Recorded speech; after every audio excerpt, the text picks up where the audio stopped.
Hey, what is crashing, Lovederu fans? I got no clue what that intro was, don't even ask. Anyway, One Direct Priority, a new gen anime that started and ended in 2021. This year, yes, fucking awful year, but honestly pretty good year for anime. We've had some fucking bangers in 2021 and 2020, to be fair.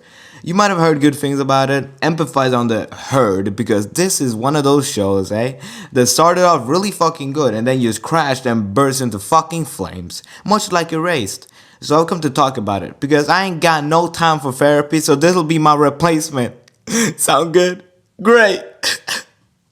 So to really understand why the fall was so great, let me tell you about the rise. Spoiler warning for this show, by the way. Anyway, One Direct Priority is about this girl I, who doesn't have any friends. Well, she had one friend, but she decided to commit Hannah Baker, minus the tapes in the bathtub. She dropped from the school roof with no explanation as to why, and this kinda fucked up I, watching your friend kinda kill himself. Not really recommended. Don't think that does good things for your mental health. I'm not gonna lie here. So I just kinda quit school after that. Then she came across this talking bug that basically led her to Wonderland. But not like the Disney version, more like the horrible Xbox 360 game version. You know what I'm talking about? Some of you must know what I'm talking about. To you people that know what I'm talking about, respect. Anyway, so this bug tells her that she can get her friend back if she can protect enough suicide victims from dying again. So that's the setup of the show. And then she meets fellow suicide protectors and all that. Let's just call them the fucking Suicide Squad, babies.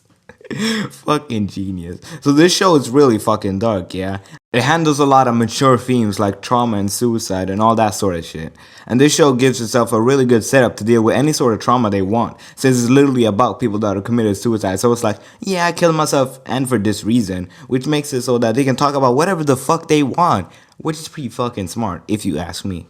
Alright, let me go through my favorite episode of this show so that you can hopefully understand better. Right.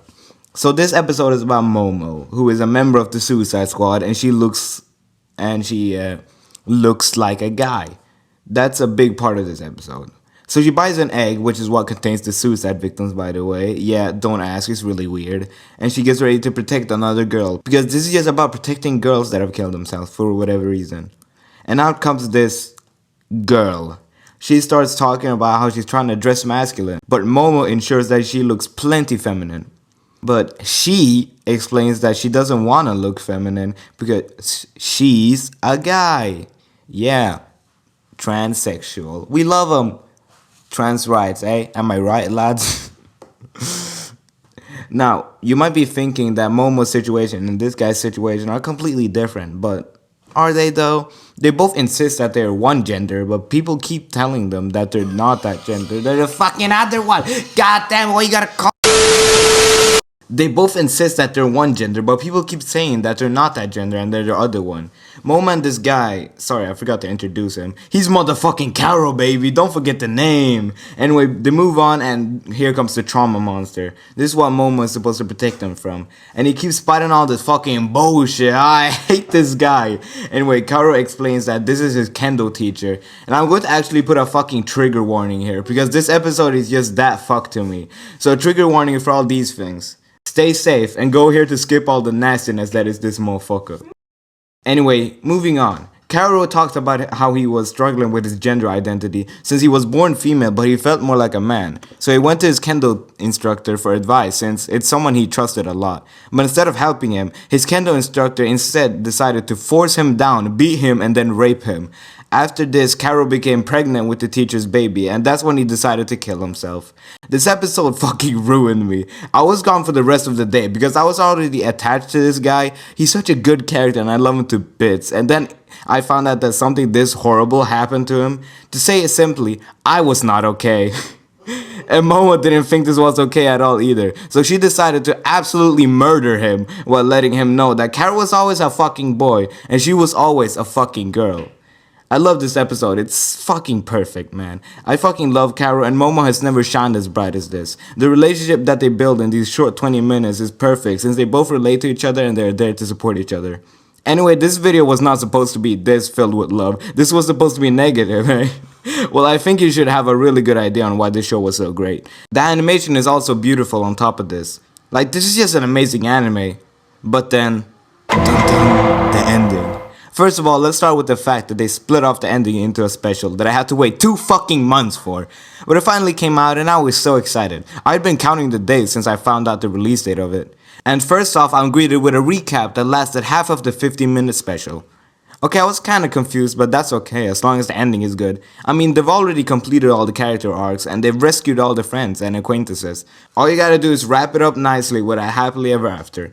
Can't be that. Wait, what? Neji's gone? Hold on, she's a robot? What? You're just gonna abandon her because she's a robot? What the fuck? Why the fuck are you? Did you throw your phone? What? No, don't go back. Why the fuck are you going back? You have nothing to do there. Please don't. No. No! So, yeah. Basically, this special just decided to fuck ending the show. Let me just introduce 1,000 more questions and then just leave it. It really feels like they tried to pull a Madoka Magica ending, but failed spectacularly. See, if you want an open-ended ending, then you need to give actual hints as to what the fuck you're trying to say. Madoka Magica could end without answering all the questions they put out, because they gave hints so that you could form your own theories. And I love endings like that. Eva also had an ending you had to figure out for yourself, and I love both of these shows. They're 10 out of 10s for me. But this shit just did it completely and utterly horrible. You see, an ending is supposed to end the show, not do whatever the fuck this tried to do. I hear people try to justify the ending by saying, oh, it's just sitting up for a season 2, it's not that bad. But if a show could end in one season, then it fucking should. There's no reason to drag it out for another season when it's already said its piece. As I've said before, this ending reminds me a lot of Erased, but the Erased ending had me just really fucking mad, and it still does. Meanwhile, the Wonder Egg Priority ending had me feeling more sad than anything. This was genuine disappointment and sadness because one of my favorite animes had betrayed me like this. Not a fun time. So that's how Wonder Egg Priority completely fucked itself in the ass, and made me a very sad boy in the process. Not a fun time. Anyway lads, I'll be on my way now. Say hi to your mom for me, especially if she's a MILF. Okay, bye bye. Hold it! It's me, your boy, Lovederu. What's up? I'm here to make an important announcement. I'm definitely not here to push this video over 8 minutes.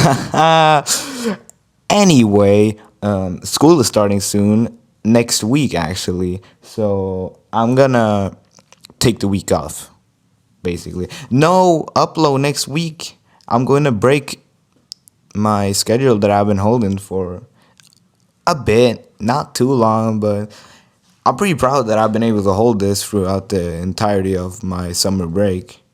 But I'm gonna have to break it, and then maybe I'll change my schedule. I don't know. Maybe it'll be every 2 weeks from now, or maybe I'll keep going with every week. Depends how much time I'll have. We'll see when I get my schedule. Anyway, something that is confirmed is that I'm gonna push my uploads to Friday. I've been uploading on Sunday, every Sunday, and I'm gonna upload on Friday now. So expect videos on Friday now instead of Sunday. Keep that in mind, I guess. So yeah, that's what I've come to tell you. Hopefully this pushes the video over 8 minutes. I'm gonna be shameless now. I'm gonna admit it. Yes, this is just to push the videos over 8 minutes. No one cares about this announcement, okay? It's just 1 week that I'm taking off. No one's gonna notice that, most likely. So it didn't need an announcement, but I need this video to be over 8 minutes, or else YouTube will smack my ass. Anyway, bye. Enjoy the outro. I'm sorry for interrupting it. Bye bye.